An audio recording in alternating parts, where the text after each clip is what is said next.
ፖለቲካና ሃይማኖት መንፈሳዊ ኮንክ ምን ትሰራለህ መሬት? ወጣት ሜላት ኪሮስ በአሜሪካ ኮንግረስ ማሸነፏን ተከትሎ ከፍተኛ ጥያቄዎች የቀረቡባት ይገኛል።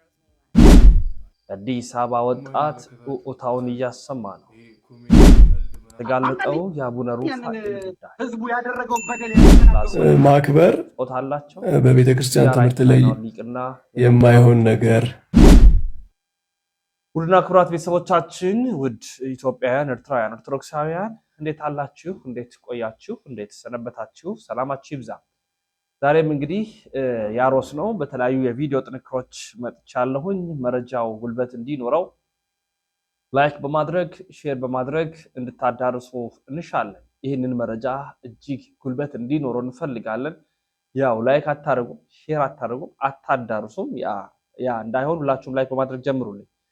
እንግዲህ በቅድሚያ ብዙ የተንሸዋረረ ሐሳብ አለ፣ ግልጥ ያላለው እውነትነት የሌለው ግን ደግሞ ስንሰማው የተቀበልነው ሐሰተኛ ትርክት ወይም ንግርት አለ። ፖለቲካና ሃይማኖት ይለያያሉ፣ ኦርቶዶክሳውያን በፖለቲካው ዘርፍ መሳተፍ የለባቸውም፣ መንፈሳውያን ናቸው የሚል ማለት ነው። ያ ፍጹም የተሳሳተ ፍጹም ትክክል ያልሆነ ነው። ኦርቶዶክስ የሆነ በፖለቲካው ዓለም መሳተፍ አለበት። ለምን? የሚኖርበት ሀገረ መንግስቱን የሚመራው ሀገረ መንግስቱን ግዛቱን እየመራ ያለው የሌላ ቤተ እምነት ከሆነ ወይም ሌላ አማኝ ከሆነ በዓለም ታሪክ እንደተከታተልነው እንደተመለከትነው ምን አይነት ተጽዕኖች እንደሚያድሩ ይታወቃል። ስለዚህ ነዋሪ እስከሆነ ድረስ የሀገሪቱ ዜጋ እስከሆነ ድረስ መሳተፍ አለበት። ካሸነፈ ያንን ቦታ ማግኘት አለበት። ለምን? አንድም ስለሀገሩ አንድም ደግሞ ስለራሱ ሃይማኖት የሚጠብቅ መብቱን የሚያስከብር ስለሚሆን ማለት ነው። ስለዚህ ያ እጅግ በጣም መስራት ያለበት መጠንከር ያለበት ጉዳይ ነው። መምህር ፋንታሁን ዋቄ ይሄንን ዋቢ በማድረግ በማንሳት እንዲህ ሲል ይናገራል። ፖለቲካና ሃይማኖት፣ እኔ መንፈሳዊ ነኝ። መንፈሳዊ ኮንክ ምን ትሰራለህ መሬት ላይ? ሂድ አርጋ። ታዲያ እንዴ መሬት ላይ ቁጭ ብሎ እየበላ እየጠጣ እኔ መንፈሳዊ ነኝ። ስለዚህ ሀገር ያስፈልግ ሜዳ ለምን ሂድና ማለት ነው መስቀል አደባባይ መልሱልኝ ምናምን ይመልሱልኝ። መንፈሳዊ ነው ምን ያደርግልሃል? ሰማይ ላይ አዘምርም፣ መሬት ምን ያደርግልሃል? ሰማይ ላይ ዘምሩ ሂዱና፣ መሬት ማያስፈልጋችሁ። መሬት ላይ የሚኖር ሰው ሁሉ መብቱን ማስከበር አለበት። ሀገሩ የኔ ነው ማለት አለበት። እንደ እንግድነት ምንም መለመን የለበት። እንግዲህ ፖለቲካና ሃይማኖት አይለያዩ ማለት ህገ መንግስቱ ላይ በእርግጥ አንቀጽ 11 ላይ ይለያያሉ ብሎ ቢያስቀምጥም መንፈሳውያን የሆን ግን በፖለቲካው ዓለም መሳተፍ እንችላለን። ወደ ቀጣይ መረጃችን ስናመራ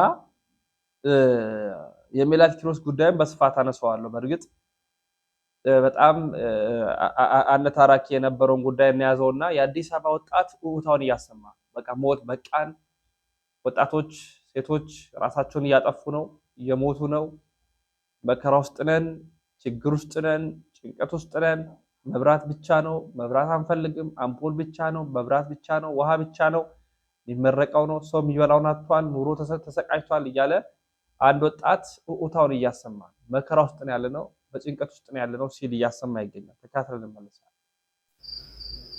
የማይመለከታችሁ አሳልፉት። ይሄ ኮሜዲ ቀልድ ምናምን ወይ የሆነ ነገር የምትፈልጉ ሰዎች አሳልፉት። ሌሎቻችሁ ግን አዳምጡኝ። እህቶቻችንን መልሱልን፣ ወንድሞቻችንን መልሱልን፣ አባቶቻችንን መልሱልን። ወንድሞቻችን እናታችን ከምትራብ እኛ እንደዚህ ሆነን ከምንቀር እያሉ ራሳቸውን እያጠፉ ነው። አባቶች ልጆቻችንን እየተራቡ እያየን አንቀመጥም ብለው ራሳቸውን እያጠፉ ነው። እህቶቻችን ግራ ገብቷቸው ራሳቸውን እያጠፉ ነው። መልሱልን፣ ኑሯችንን መልሱልን፣ ህይወታችንን መልሱልን። በቃ እኛ አምፖል በቃን፣ መብራት በቃን፣ ይሄ ብልጭልጭ ነገር በቃን። ህይወት ኑሯችንን መልሱልን፣ ህይወታችንን መልሱልን። እንጀራ እንብላ። አባት በ15000 ብር ደሞዝ የ20000 ብር ቤት ተከራይቶ ልጆቹን ማብላት ሲያቅተው እየታነቀ ነው ያለው። እናት ግራ ገብቷት በየቤተ ክርስቲያኑ በሩ ላይ ልመና ላይ ናት ያለችው። ህይወታችንን መልሱልን፣ በቃችሁ። አረ በኪዳነ ምህረት በቃችሁ። በቃ ይህ ቆሻሻ ስራችሁ ይብቃችሁ። ምናልባት ማውራው ማይገባችሁ ከሆነ ለመንግስት ነው እየተናገርኩ ያለሁት፣ ለሌባ መንግስት፣ እየዘረፈ ላለ መንግስት፣ ገንዘብ የማይጠግቡ ሆዳሞች ለተገዘፉበት መንግስት፣ ሰው እዚህ ግራ ገብቶት ፍዳውን እየበላ አለ። በሚሊዮንና በቢሊዮን ይዘርፋሉ፣ በሱ ይጫወታሉ። ልጆቻቸውን በገመቺስና በቪኤት በእንትን እያሳዩና እያብረቀረቁ ድሃ እዚህ ይታነቃል። ይህን ሁሉ ነገር ከማይያለ ድሃ ራሱን ያጠፋል። እነሱ ግን ደስተኞች ናቸው። እነሱ እየኖሩ ነው። ድሃን ይበላሉ፣ ከድሃ ይገፋሉ፣ እነሱ ይኖራሉ። ድሃ ይታነቃል። ለሊት 9 ሰዓት 10 ሰዓት የባስ ሰልፍ ለማግኘት በየመንገዱና በየጢሻው በጅብና በሰው ጅብ ይበላል። እናንተ ትኖራላችሁ። ኑሯችንን መልሱልን። እንጀራ እንብላ። በቃን። አምፖል አንፈልግም። በቃ ብልጭልጭ ነገር አንፈልግም። ህይወት አሁን ደግሞ እስኪ ህይወት ላይ ሰው አዲስ አበባ ላይ ሰራችሁ አይደለ? ይሄ ውበቷ ላይ ሰራችሁ አይደል? አሁን ኑሯችን ላይ ስሩ። በቃን። አንፈልግም ከዚህ በላይ በቃ ምንም ነገር አያስፈልገንም። አሁን ኑሮ ነው የምንፈልገው፣ ተስፋ ነው የምንፈልገው፣ ስራ ነው የምንፈልገው፣ ሰላም ነው የምንፈልገው። በቃ ይብቃ። እየበላችሁ ያላችሁ በቃችሁ። አጠግቡ። በቃችሁ። ኧረ በኪዳነ ምህረት በቃችሁ። በቃ የሰውም ግፍ አለው። በየቦታው ህዝቡ እየታነቀ ራሱን እያጠፋ ነው ያለው። በቃችሁ በኪዳነ ምህረት። ኧረ በቃችሁ። በቃ ምንድነው የምትፈልጉት? እሺ ምን እንሆንላችሁ? ኧረ መንግስት በቃ። ኧረ ተው። የደሃ አምባ ግፍ ነው። መድኃኒዓለምን ግፍ ነው። በቃችሁ በቃ። እንዴ ተውን። እኛን ሰላም ስጡን፣ ህይወት ስጡን፣ እኛ ደግሞ እንኑር። ኧረ በኪዳነ ምህረት ለማን ነው የሚጮኸው? ማን ነው የሚሰማን? እንዴ ምንድነው የምትፈልጉት ከዚህ በላይ? ህዝብ እኮ የለም፣ እየኖረ እኮ አይደለም። ሰው ጭራሽ እየኖረ አይደለም። እናንተ የምታወሯት ኢትዮጵያ እኮ የለችም። ቀበና ላይ ሞተር እንንዳ፣ ቦሌ ላይ አይስክሪም እየላስን እንዙር። እሱ እኮ አይደለም እኛ የቸገረ ኑሮ፣ ህይወት፣ እንጀራ፣ ዳቦ። አረ በኪዳነ ምህረት በቃችሁ። በቃ በቃን። አንፈልግም። እኛ ሰላም ስጡን፣ ህይወት ስጡን። በቃ እኛ ህይወታችን እንኑር። ህይወታችን ራሱ በእናንተ እጅ ነው። አሁን በፈጣሪ የጩኸቶች ተበራክተዋል። ድምጾች እየተሰሙ ነው። ከብዙ አቅጣጫዎች ነው ይሄ ነገር እየመጣ ያለው። ሞት በቃን፣ ስደት ውስጥ ነን፣ ረሃብ ውስጥ ነን፣ ኑሮ ከፍቶብናል፣ ስራ አጥተናል። ተመራቂው ትምህርቱን ተመርቆ ስራ የለውም፣ ነጋዴው ነግዶ አያተርፍም፣ ሰራተኛው እዚህ ገባ የማይባል የኑሮ ውድነቱ የቤት ኪራይ ያመሰቃቀለው ነው። በጣም ብዙ የሚሰሙ ጩኸቶች ናቸውና ይሄ እንዳው ቢታረም ቢስተካከል እግዚአብሔር በጎን ቀን ያመጣልን ብለን እናስባለን። ወደ ቀጣይ መረጃ ላምራ። የሜላት ኪሮስን ጉዳይ ላምራ። ሜላት ኪሮስ ሁላችንም እንደምናውቀው እንግዲህ በኮሎራዶን ግዛት ወክላ ሁላችንም እንደሰማነው የኮሎራዶን ግዛት በመወከል በአሜሪካ የዲሞክራት እጩ ሆና ገብታለች። የፊታችን ጥቅምት ወደ የምክር ቤት አባል ሆና እንደምትሳተፍ ታውቋል። እንግዲህ ዲያና ዲጌትን አሸንፋ ነው ወደዛ የገባችው። ዲያና ዲጌት እንግዲህ ለ30 ዓመታት ያህል የኮሎራዶን ግዛት በመወከል የዲሞክራት አባል እጩ ሆና ዲያና ዲጌት የኮሎራዶን ግዛት በመወከል የዲሞክራት ሆና ማለት ነው የምክር ቤት አባል ሆና ስትሳተፍ ነበር ለ30 ዓመታት። አሁን ዲያና ዲጌትን ያሸነፈችው ሜላት ኪሮስ ናት። ኮሎራዶ ግዛትን በመወከል ዲሞክራት ናት እጩ ሆና የምክር ቤት አባል ለመሆን ማለት እና በጣም ብዙዋኑ በተለይ ማህበራዊ ሚዲያ ላይ ስንሰማ ስንመለከት የነበረው የአዲስ አበባ ልጅ ኢትዮጵያዊቷ የአዲስ አበባ ልጅ ሜላት ኪሮስ እጩ ልትሆን ነው፣ የምክር ቤት አባል ልትሆን ነው፣ እንደዚህ ነው የሚል በጣም ከፍተኛ የሆኑ ድምጾች ተሰምተዋል። ነገር ግን ያላየ ነው የዚች ሴት ወይም የዚች ወጣት ከጀርባው ያለው ማንነት ኢትዮጵያዊ ነው። የአዲስ አበባ ልጅ መሆኗ ኢትዮጵያዊ መሆኗ እንድንደግፋት ያደርገን። ለምን እሷ አሁን የምትከተለው ወይም የምትደግፈው ወይም የሄደችበት ያለው ነገር ሰብአዊነትን የሚጣረስ ሰብአዊነትን የሚጋፋ ስለዚህ ኢትዮጵያዊ ስለሆነች ብቻ ብለን እንደዚህ አይነት ነገር ውስጥ ባንገባ ወደ ራሳችን ብንመለስ መልካም። ለምን እንዳልኳችሁ እነዚህን ቪዲዮዎች ስትመለከቱ ይገባችኋል። ቃል በቃል እንዲህ ብሎ ከጠቀስን ዩቲዩብ ስለሚይዝ ማለት ነው። I'm Melat Kiros. ትውልደ ኢትዮጵያዊቷ ሜላት ኪሮስ በአሜሪካ ታሪክ ሰራች።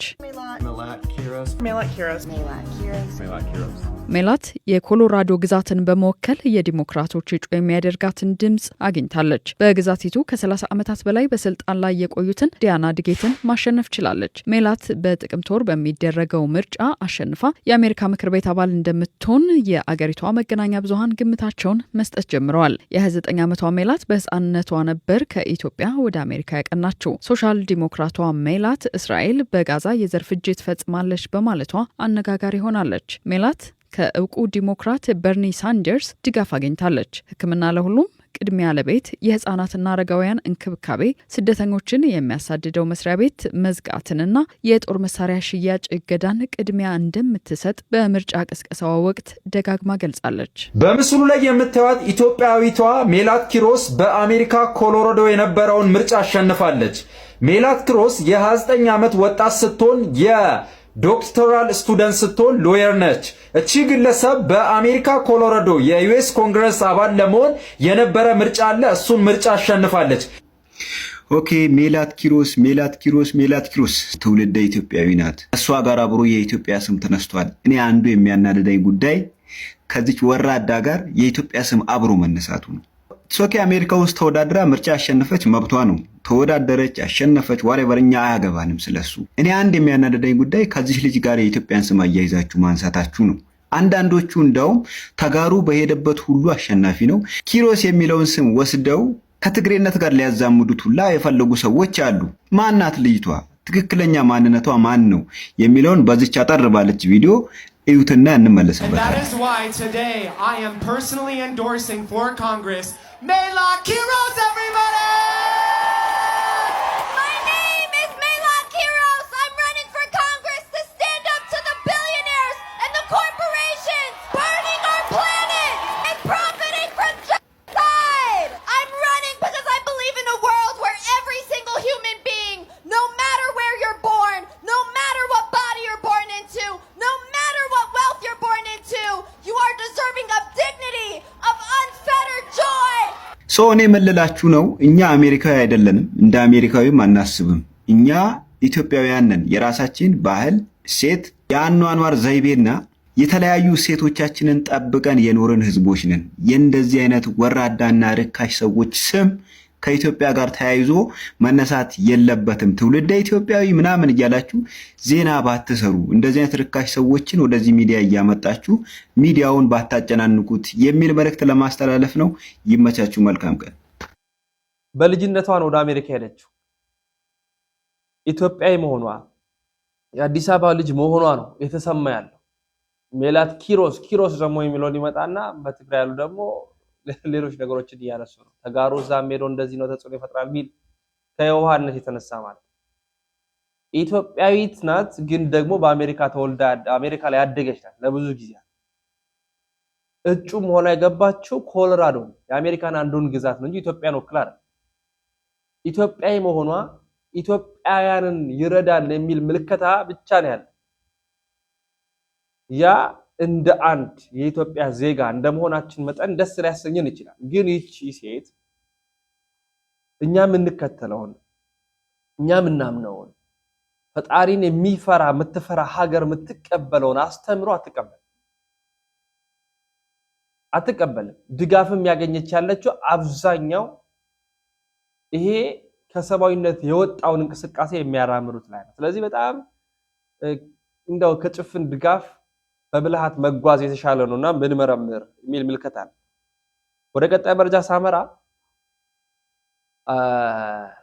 ስላሴ ጾታ አላቸው። አጋዕዝተ ዓለም ቅድስት ስላሴ ጾታ አላቸው፣ እንደኛ ናቸው፣ ጾታ የሌላቸው መላእክት ናቸው ሲሉ ተናግረዋልና አራተኛ ሊቅ ናቸው። የማዕከላዊ ጎንደር ሀገረ ስብከት ሊቀ ጳጳስ ሲሆኑት ብፁዕ አቡነ ዮሐንስ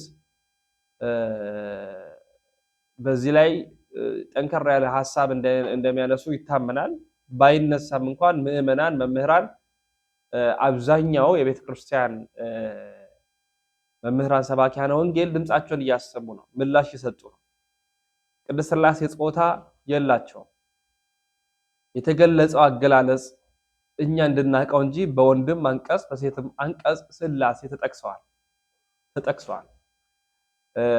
ያ ለምሳሌ እኛ እንኳን ስንጠራ ቅድስት ሥላሴ ነው የምንለው። ቅድስት የሴት አንቀጽ፣ ቅዱስ ቅዱስ ቅዱስ እግዚአብሔር ደግሞ ኢሳይያስ 6 ላይ ተቀምጧል። የወንድም የሴትም አንቀጽ ተሰጥቷቸው ቅድስት ሥላሴ አጋዕዝተ ዓለም ሥላሴ ይመሰገናል።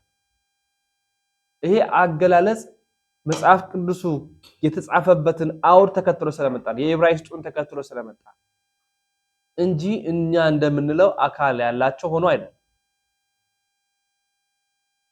ስለዚህ ያንን በተመለከተ አራተኛው ሊቅ እኔ ራሴንም ሰጣለሁ እስከማለት ነው የተረሱ። በሚያስገርም ማለት በጣም አስደንጋጭ የሆነ አካሄድ ማለት ራሴንም እስከ መስጠት ደርሳለሁ ብለው ተናግሯል። ለዛ የተሰጠውን መልስ ተካተልን እንመለሳለን። ሥላሴ ጾታ የላቸውም የምትሉ ሰዎች በደንብ አድርጋችሁ እንድትሰሙኝ ይፈልጋለሁ። ሁላችሁም ይሄን ቪዲዮ ኮፒ ሊንክ፣ ሼር፣ ላይክ፣ ሪፖስት እያደረጋችሁ ለሁሉም እንዲዳረስ አድርጉልኝ። ቤቱን ፎሎ ማድረግ እንዳትረሱ። ይህን ሰሞን ቲክቶክ ላይ ሥላሴ ጾታ አላቸውም የላቸውም የሚል ነገር የሚናፈስ ነገር አለ አይደል? በደንብ ስሙኝ። በመጽሐፍት ላይ ሥላሴን በሴት አንቀጽ ሲጠሩም ታገኟቸዋላችሁ፣ በወንድ አንቀጽም ሲጠሩ ታገኟቸዋላችሁ። በሴት አንቀጽ ሲጠሩ የጋው እናገኛቸዋለን ካላችሁኝ በቅዱስ ያሬድ በደረሰው በሐምሌ ሥላሴ አቡል ላይ ታገኙታላችሁ። ለሐምሌ ሥላሴ በሚዘመረው አቡል ላይ እንደዚህ ይላል፣ ሥላሴ ትትረመም ወትትነከር። ምን ማለት ነው? ሥላሴ ዝም ተብላ ትደነቃለች ማለት ነው። የምን አንቀጽ ነው? ትደነቃለች። የሴት አንቀጽ ነው። ይሄንን በወንድ አንቀጽ ሥላሴ ዝም ተብለ ትደነቃለች ብለው የሚተረጉሙ አሉ። ስህተት ነው። ይሄ በሴት አንቀጽ ነው እንጂ በወንድ አንቀጽ አይደለም የሚተረጎመው። ግሱ ስታዩት በወንድ አንቀጽም ይሆናል። ትትረመም ወትትነከር፣ ዝም ተብለ ትደነቃለህ ተብሎም መተርጎም ይችላል። ግን ይሄ አውዱ የሴት አንቀጽ እንጂ የወንድ አንቀጽ አይደለም። በምን እናውቃለን ካላችሁኝ ቀጣይ ባለው ቃል እየቀጣይ ያለውን ቃል እንመልከተው። ምን ይላል? ወስመ በሥላሴ ትሄሉ በሰማይ ወበምድር፣ በሰማይም በምድርም በሶስትነቷ ትኖራለችና ይላል። ትኖራለችና ትሄሉ ማለት ትኖራለች ማለት ነው። ነገር ግን ትሄሉ ለወንድም ትኖራለህ ማለትም ይችላል፣ ለወንድ አንቀጽም። ታዲያ ለወንድም ለሴትም ከቻለ እንዴት በምን መለየት እንችላለን ካላችሁኝ ከዚህ ቀጥሎ ባለው ቃል ነው የምንለየው። ቀጣይ ላይ ምን ይላል መሰላችሁ? ወሰናያቲሃ ይሰብክ ቃለ ኢያሱ ሐዋርያ ፍቅር። ምን ማለት ነው? የፍቅር ሐዋርያ የኢያሱ ቃል የሥላሴን መልካምነቷን ይሰብካል ማለት ነው። የሥላሴን መልካምነቷን ይሰብካል። መልካምነቷ ሲል ምን ማለት ነው? የሴት አንቀጽ ነው የወንድ አንቀጽ? የሴት አንቀጽ። ለወንድ አንቀጽ ቢሆን መልካምነቱን ነበር ማለት ያለበት። ደግሞ ግዕዙም ወሰናያቲሁ ማለት ነበረበት። ይሄ ግን ወሰናያቲሃ ይሰብክ የሥላሴን መልካምነቷን ይሰብካል፣ የሴት አንቀጽ ማለት ነው። ስለዚህ ሥላሴ ዝም ተብላ ትደነቃለች ተብሎ ይተረጎማል ማለት ነው። እዚህ ጋር በሴት አንቀጽ ታገኟቸዋላችሁ። በወንድ አንቀጽ ደግሞ በጣም ብዙ ቦታ ታገኟቸዋላችሁ። ለምሳሌ ሥላሴ አጋዕዝተ የገሃሱ ቤተ ገብርክሙ፣ ጌቶቼ ወደ አገልጋያችሁ ቤት ግቡ፣ ገሃሱ ሲል የወንድ አንቀጽ ነው። በጣም ብዙ ቦታ በወንድ አንቀጽ ታገኟቸዋላችሁ ሲጠሩ ማለት ነው። በጣም ጥሩ። ታዲያ በወንድ አንቀጽም በሴት አንቀጽም ሥላሴ የሚጠሩ ከሆነ ሥላሴ ጾታ አላቸው የሚሉ ሰዎች የትኛው ነው ጾታቸው? የወንድ አንቀጽ በወንዱ ነው ወይንስ በሴቱ ነው? በፍጹም ስህተት ነው። ለሥላሴ ጾታ የሚባል ነገር አይነገርም። ምናልባት እንደው ብዙ ቦታ በወንድ አንቀጽ ሲጠሩ ሰምተው ከሆነ ጾታ አላቸው የሚሉት ለምሳሌ ነፋስ ሶበ ይነፍህ ነፋስ ይላል አይደል? ነፋስ ሲነፍስ፣ አሁን ሲነፍስ ማለት የወንድ አንቀጽ ነው አይደል? ሲነፍስ። ታዲያ በወንድ አንቀጽ ነፋስ ስለተጠራ ነፋስ ወንድ ነው ማለት ነው እንዴ? ኧረ ተው በፍጹም። ይኸውላችሁ ለሥላሴ ጾታ የሚባል ነገር አይነገርላቸውም። 4 ነጥብ። በዚህ ግራ አትጋቡ ምእመናን። እግዚአብሔር አይምሮ ማስተዋሉን ለሁላችንም ያድለን። ሐሳብ አስተያየታችሁን ኮሜንት ላይ ያስቀምጡልኝ። ቪዲዮውን ለሁሉም ሼር አድርጉት። እወዳችኋለሁ። ክብር በሉልኝ። ግን ማክበር በቤተ ክርስቲያን ትምህርት ላይ የማይሆን ነገር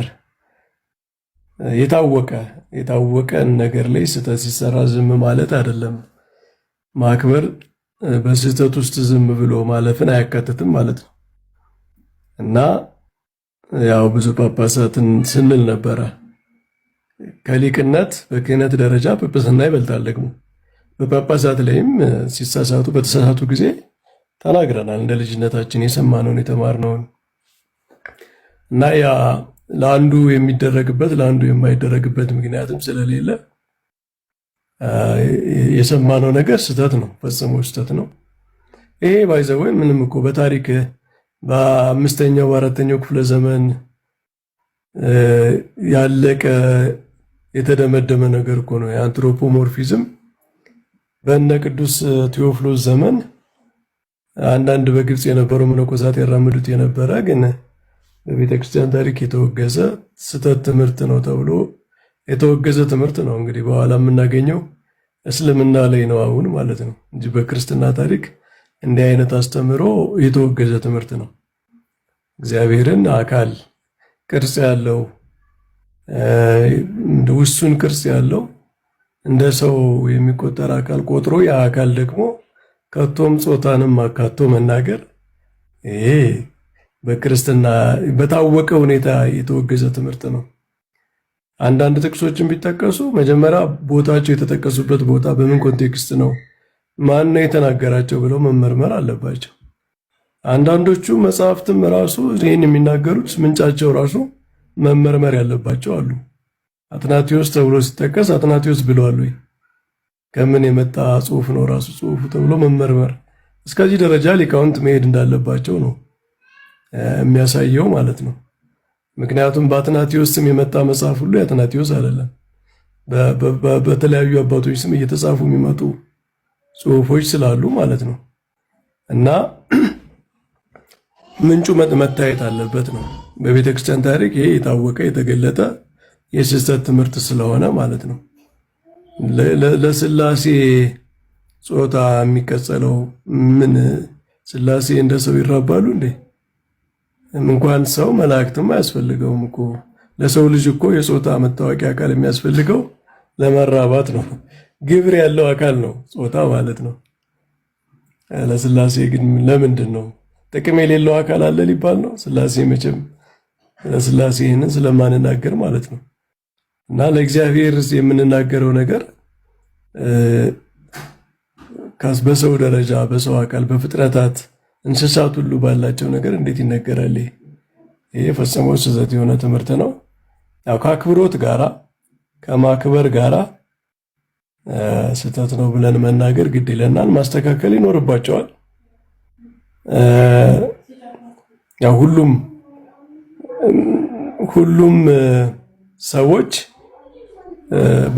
በዚህ ዓመት እንኳ ብዙ እንዲህ አይነት ነገር ስናይ ነበርና ያስተካክላሉ። ሲስተካከሉ ይስተካከላል ማለት ሰዎች አይሳሳቱ። መሳሳት ፈጽሞ የተከለከለ ነው አይባልም፣ ግን ማስተካከል ግን ያስፈልጋል። ማስተካከል ነው የአንዱ የትልቅነትን መገለጫው ማለት ነው።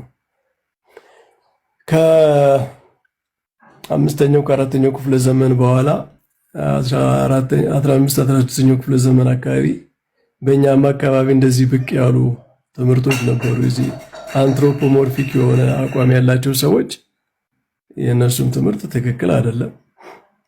ምክንያቱም ቤተክርስቲያን አንድ ጊዜ የኦርቶዶክሳዊነት መታወቂያ ምንድን ነው? ኦርቶዶክሳዊነት መለያው ምንድን ነው? በአንድ ዘመን ቤተክርስቲያን የወሰነችው ነገር እንደገና ተመልሶ ለውይይትም አይቀርብም።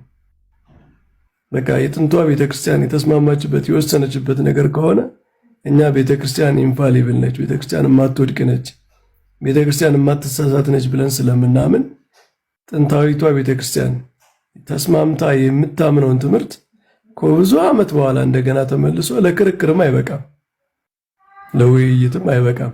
እንደው ያንን ለማጥናት ያለፈውን ታሪክ ለማጥናት ድርሳናት ይነበባሉ፣ መጽሐፍት ይመረመራሉ እንጂ አዲስ ትምህርት አዲስ ውሳኔ እንደዛ አይደረግም፣ አይመጣም። ይህ የኦርቶዶክሳዊነት መገለጫም ስላልሆነ ማለት ነው።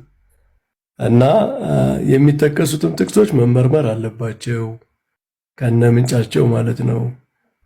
ደግሞም ሊቃውንት እንዴት ነው የተረጎማቸው አስማምተው። ምክንያቱም እግዚአብሔር ማንንም አይመስልም የሚልም እኮ ጥቅስ አለ። ደግሞ የሚመስለው የለም የሚል ጥቅስም እኮ አለ። አንዱን ጥቅስ ጠቅሶ አንድን ጥቅስ አለመጥቀስ አይቻልም። ስለዚህ አስማምቶ መተርጎም ነው የሊቃውንት መገለጫም ማለት ነው። አስማምቶ የሚተረጎሙት ይተረጎማሉ። አንተረጎምም የሚሉ ንባባት ደግሞ መመርመር ይኖርባቸዋል። ምንጫቸው ራሱ በቤተ ክርስቲያን ውስጥ በግዕዝ ተጽፈው ስለተገኙ ወይም ቤተ ክርስቲያን ጠብቃ ስላቆየቻቸው ምንም መመርመር የሌለባቸው ጽሑፎች ነው ማለት አይደለም። ብዙ ጽሑፎች ሊመረመሩ ይገባል። ምክንያቱም በዘመናት ውስጥ ከአንዱ ቋንቋ ወደ አንዱ ቋንቋ ሲተረጎሙ ሲስተላለፉ የተላለፉበት መንገድ እንዲመረመሩ የሚያስገድድ ነገር አንዳንዴ ሊኖር ይችላል፣ በመጽሐፍትም ማለት ነው። ስለዚህ ወጥ በሆነው ትምህርት ሊመረመሩ ይገባል። አንዳንድ መጽሐፍት እንደዚህ የሚጠቀሱ ቢኖሩ ከአዋልድ መጽሐፍትም ከምንም መመርመር አለባቸው። ምክንያቱም ቤተክርስቲያን አዋልድ መጽሐፍት አይመረመሩም አላለችም፣ ይመረመራሉ ነው ያለችው። በታወቀው ትምህርት፣ በጸናው ትምህርት፣ በአስራው መጽሐፍት፣ በሊቃውንት ትምህርት፣ በቤተክርስቲያን ጉባኤያት፣ በታሪክ በሚታወቁ ትምህርቶች፣ በጸኑ ትምህርቶች፣ ዓለም አቀፋዊቷ ቤተክርስቲያን በተቀበለቻቸው ትምህርቶች አዋልድ መጽሐፍት ይመረመራሉ፣ ይታያሉ። እና የሆነ ቦታ አንድ ነገር ንባብ ተገኘ ማለት በቃ ያ ትምህርት ቤተክርስቲያን ላይ መሀል ላይ መጥቶ ቁጭ ይላል ማለትም አይደለምና በዚህ ዘመን መምህራን ቢሆኑ የጉባኤ ቤት አባቶች ቢሆኑ ሊቅ ቢሆኑ የኢትዮጵያ ኦርቶዶክስ ተዋሕዶ ቤተክርስቲያን አስተምህሮ የተጣረሰና ትክክል ያልሆነ ነገር ይዘው የሚመጡ ከሆነ በዚህ ዘመን መልስ በዛው ነው የሚሰጥ። እናስታውሳለን። ለምሳሌ ዓለም አቀፍ ጉባኤያት እኛ ኦሪየንታል አብያተ ክርስቲያናት ምንባል ብንቀበላቸው 3 ጉባኤያት አሉ። ኒቂያ ጉባኤ 325 ላይ 318ቱ ሊቃውንት በመሆን አንድ ላይ በመሆን አውግዘዋል። ማንን? ሊቅ የተባለውን አርዮስን። ቁስጥንጥንያ ጉባኤ 381 ላይ ሲካሄድ መንፈስ ቅዱስ ሕጹጽ ነው እነ መቅዶኒዮስ እና አቡሊናሪዮስ ሲነሱ ሊቃውንት አባቶቻችን መልስ ሰጥተዋል። ኤፌሶን ጉባኤ ብናነሳ 431 ላይ ታላቁ ቅዱስ ቄርሎስ ዘእስክንድርያ የሃይማኖት አባት ታላቁ መዶሻ የሚባለው ቅዱስ ቄርሎስ ነው ተዋህዶ የሚለውን በማጽናት ሁለት ባህሪ የሚለውን ትምህርት ያከሸፈ። ጉባኤ ከለባት ቢባልም የውሾች ጉባኤ ተብሎ ቢጠራም እነ ቅዱስ ዲዮስቆሮስ ጺማቸው ተነሽቶ ጥርሳቸው እስኪወልቅ ድረስ ሰማዕትነት የተቀበሉበት እውነተኛውን የኦርቶዶክስ ተዋሕዶ ቤተክርስቲያን አስተምህሮ ጠንቅቀው ስለያዙ። ስለዚህ አሁንም በየትኛውም ቦታ ላይ የቤተክርስቲያንን አስተምህሮ ዶግማውን የጣሰ መሰረቱን የጣሰ አስተምህሮ ሲመጣ ለዛ መልስ ይሰጣል። ስለዚህ በአስቸኳይ የሚመለከተው አካል አለ፣ የሚመለከተው አካል መልስ መስጠት አለበት። እንዲሁ ተድበስብሶ እንዲህ ናቸው፣ እንዲህ አይነት ኃይል አላቸው፣ እንዲህ አይነት ሊቅ ናቸው፣ እንደዚህ ታዋቂ ናቸውና አይሳሳቱም በሚል የምናልፈው ነገር አለ። የሚመለከተው በሚመለከተው አውድ የሊቃውንቱ ጉባኤም አለ። ሳይበዛ አስቸኳይ የሆነ መልስ መስጠት አለባቸው። እሳቸውም ላሉት ምላሽ መስጠት አለባቸው። ያልኩት ከዚህ አንጻር ነው የሚልም ነገር ማስቀመጥ አለባቸው እና ያ በዛ መታየት አለበት። የመጨረሻው የዘመድኩን በቀለን የቪዲዮ ሐሳብ እናነሳለን። ከአባ ሩፋኤል ጋር በተገናኘ ማለት እንደምናስታውሰው አቡነ ሩፋኤል በቋሚ ሲኖዶስ ታግደዋል። መንበረ ፓትርያርክ መጥተው እንዲቀመጡ እስከዛ ድረስ ጵጵስናቸው በየትኛውም አህጉረ ስብከት ላይ አገልግሎት እንዳይሰጡ ተጣርቶ እውነቱ እስኪመጣ ድረስ እንዲቆዩ የሚል የእግድ ደብዳቤ በቋሚ ሲኖዶስ ተላልፏል። ዘመድኩን በቀለ ግን በአስቸኳይ ውሳኔ ማሰጡ ከሆነ ቪዲዮ ከማጋራት ጀምሮ እያንዳንዱን ጉድ በቴሌቪዥን መስኮት ለቀዋለሁ አወጣዋለሁ ብሏል። ልካት አንዳንድ ያንን ህዝቡ ያደረገው በደል የተናገሩበት አምጣ የወመኔ ሁላ ስማው ነው። ይኸው እንደምታዩት ያው ሲራክ ተመልከቱ። ተከፍሎኝ አይደለም ማንም ይከፍለኝ መዝግብልኝ፣ ለታሪክ ይቀመጥልኝ። ኮተታም ሀገር ለትውልድ አላስረክብም። እንዲህ የሚንጨረጨሩም ኦርቶዶክሳውያን ነበሩ። ሚሊዮኖችን ወክላለሁ እኔ ሚሊዮኖችን። እኔ አክሊለ ገብሬ የስላሴ ባሪያ የድንግል አሽከር ባለማተቡ የምስራቁ ሰው የሐረርጌው ሰው የተዋህዶ ልጅ በቃል ለሽም በቃል አምጣው ጥፋቱን የዘረዘሩበትን አምጣ ደብዳቤውን አምጣ ቶሎ በል ከዛ አምጣ ይሄ ሌብነት የዘረዘረበትን ተመልከት። እንግዲህ የቆቡ ተቀምጦ ስልጣኑን ተቀምጦ መውረድ ነው ያለበት። አንደኛ የቀኖናና የዶግማ ጥሰቶች ይላል። አንደኛ ግለሰቦች በነገራችን ላይ እዚህ ምስራቅ ወለጋ በአፄ ምኒልክ ጊዜ ጋር የወርቅ ጽላት ነው የወሰደው። ባለፈው አሳይቻቸዋለሁ። ሰብሮ ነው የወሰደው ይሄ ሌባ። እዚህም የወርቅ ጽላት ነበራቸው። ጋምቤላ ኪዳነ ምሕረት የወርቅ ጽላት ነበረች። ይሄ ሰረቀው ነው ተመልከቱ። ይህን ሰርቆ ቤተ ክህነቱ እንግዲህ ይዞታል። ሲኖዶስ ላይ ቀርቧል። ማፊያ እኮ ነው በላያችን ላይ እንዲህ ጃልብሩ እኮ ነው የተሾመው። ደብረጽዮን እኮ ነው ቆብ አድርጎ የመጣው። ጁንታ እኮ ነው የተሾመው። ወመኔ እኮ ነው የተሾመው። የጋምቤላ የሐመረኖ ኪዳነ ምሕረትን እንትን ከሰረቀ በኋላ እንግዲህ እነሱም አመልከቻ ጽፈዋል። የወለጋዎቹን አይታቸዋል እንደምታዩት ማለት ነው። ግልባጭ አድርገው የጠፋብን ንብረት በአስቸኳይ ተጣርቶ እንዲመለስልን ስለመጠየቅ በቅርና ስር እንደዚህ ወስዶብናል።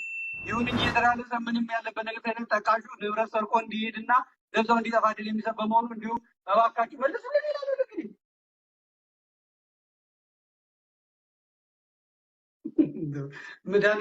ምዕመናን መከራ ገቡ፣ ካህናት መከራ ገቡ። የጳጳስ ሌባ፣ የጳጳስ ወንበዴ፣ የጳጳስ ዘራፊ ተሾሙባቸው። ካህናትም ምዕመናንም ገቡ። የማፊያ ጥርቅም ከየት ነው የመጡት? ከየት ነው የተሰባሰቡት? ማን ነው ላያችን ላይ ፈቶ የለቀቃቸው?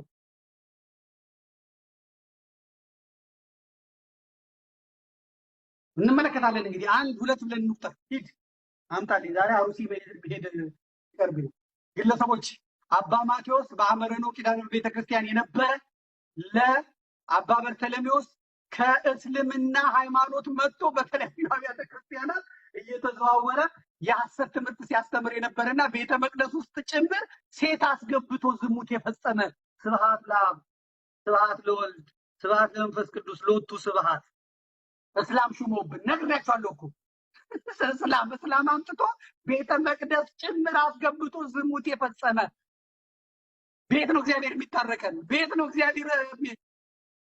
አባ ጴጥሮስ በተክለ ሃይማኖት ገዳም ተቀምጦ ዝሙት ሲፈጽም የነበረ አባ መልከጼዴቅ በቡንቺዶ ቅድስት ሥላሴ ቤተክርስቲያን በዲማ ወረዳ ቤተ ክህነት። የተወደዳችሁና ክቡራት ቤተሰቦቻችን ውድ ኦርቶዶክሳውያን የዛሬ መረጃዎቻችን ይህን ይመስላል። በሌሎች መረጃዎች እንመለሳለን። እስከዚያው ድረስ ሰነባበት። ሰናይ ቆይታ